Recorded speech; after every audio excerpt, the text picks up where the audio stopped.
Halo guys, ketemu lagi. Oke, jadi ceritanya kali ini kita kedatangan si keluarga Nokia. Jadi kalau misalkan dari kemarin-kemarin kita unboxing Samsung ataupun Oppo ataupun SPC. Nah kali ini nih untuk pertama kalinya channel gue nge-unboxing Android versi Nokia. Alah, Nokia versi Android.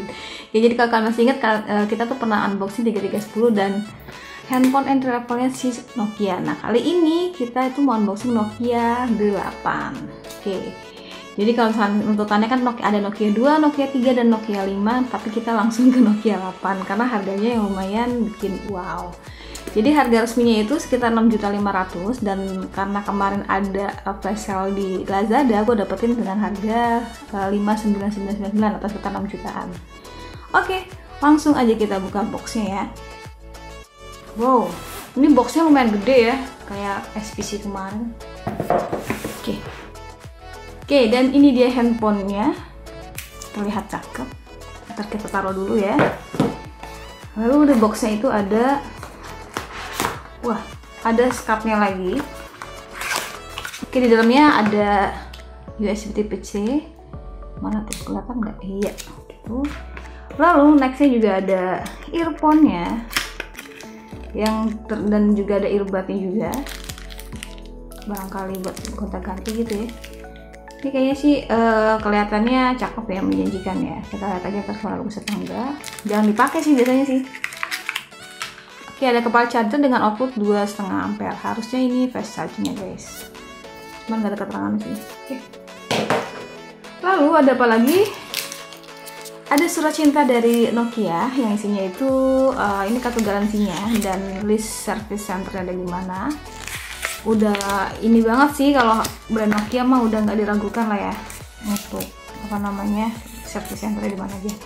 Ya sih ada buku panduan singkatnya kayak petunjuk itu pemakaian, jangan dipakai juga sih. Udah pokoknya beginilah isinya surat cinta dari si Nokia. Oke, jadi ada SIM ejectornya ya guys ya. Cuman di kotaknya tuh nggak ada soft case-nya. Coba ada nggak sih? Nggak ada soft case-nya guys.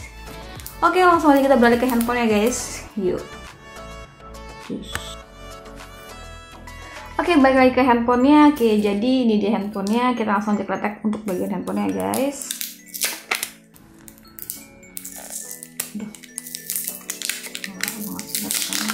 Susah ini.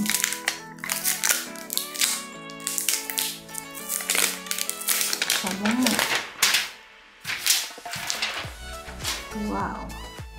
Oke, setelah tadi susah payah untuk membuka plastiknya yang lumayan ini banget, lengket banget gitu ya. Oke, jadi ini pada saat pegang handphonenya kayaknya kok enak ya dipegang dan cakep gitu, cakep aja, elegan gitu. Kayak kita komentar dulu untuk bagian depannya. Di bagian atasnya di sini ada logo Nokia-nya, ada kamera 13 megapiksel, lalu di bagian bawahnya ada tombol backnya juga segala macamnya di sini.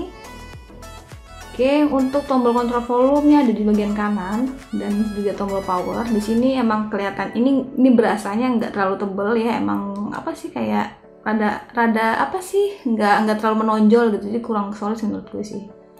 Oke, di bagian belakang juga ada dua kamera dengan 13 megapiksel, ada LED flashnya juga. Terus logo Nokia lagi, di bawahnya ada ini, gak tau lah apa ya teh, design by bla bla bla.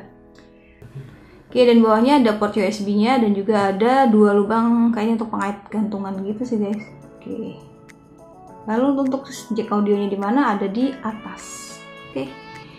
Nah, jadi bentukannya itu dia layarnya nih ya, ada 2,5 D. Dan yang bikin gue suka itu dia bodi belakangnya itu kayaknya gimana ya? Kayak kaca. Padahal kan ini kan metal ya, metal aluminium. Itu kan kinclong gitu, gimana ya? Pokoknya cakep deh. Terus ini bagian samping-sampingnya juga dia rada finishingnya tuh nggak kotak banget deh, jadi masih enak gitu digenggam itu. Oke, langsung aja kita nyalain handphonenya. Biasanya sih dia bunyi-bunyi gitu tuh. Mana ya? Kita tunggu.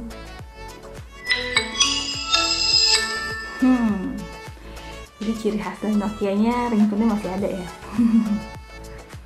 Oke guys, dan ini dia tampilan utama daripada si Nokia 8. Ini nggak tahu kenapa kayak cakep gitu ya. Oke, kita keliling dulu untuk bagian icon dan lain-lainnya.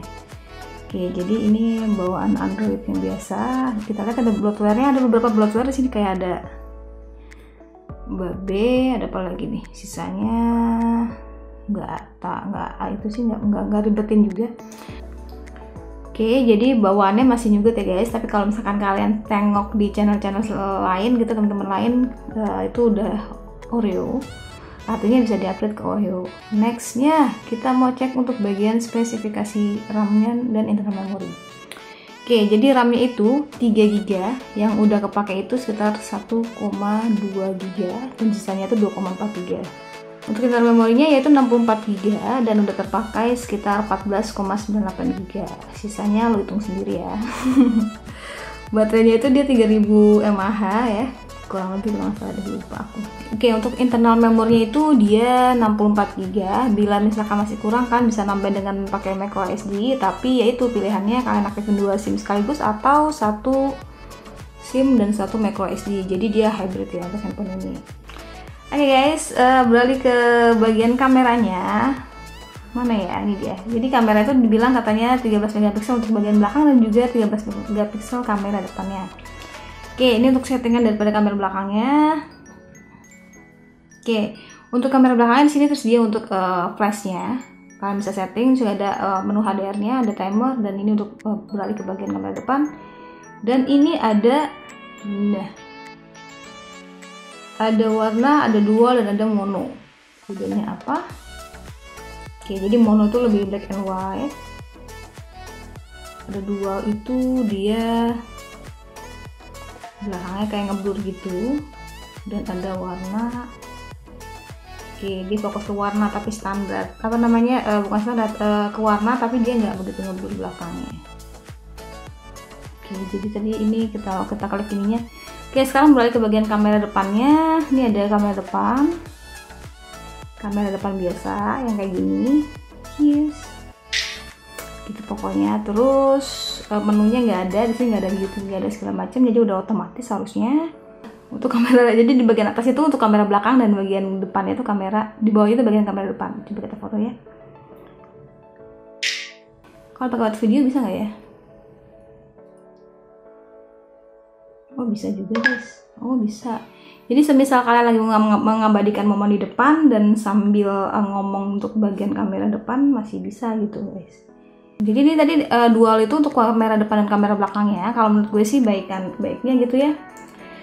Apa namanya? Mending dipilih salah satu gitu, yang mana lebih dominan. Jadi misalkan contoh untuk kamera depan nih, kamera belakangnya nih kita mau nampilin kamera belakangnya, yang otomatis kamera depannya nggak usah segede gaban gini gitu. Seharusnya ya kecil lah di sini gitu. Oke, kita tester untuk bagian fingerprintnya juga sekalian.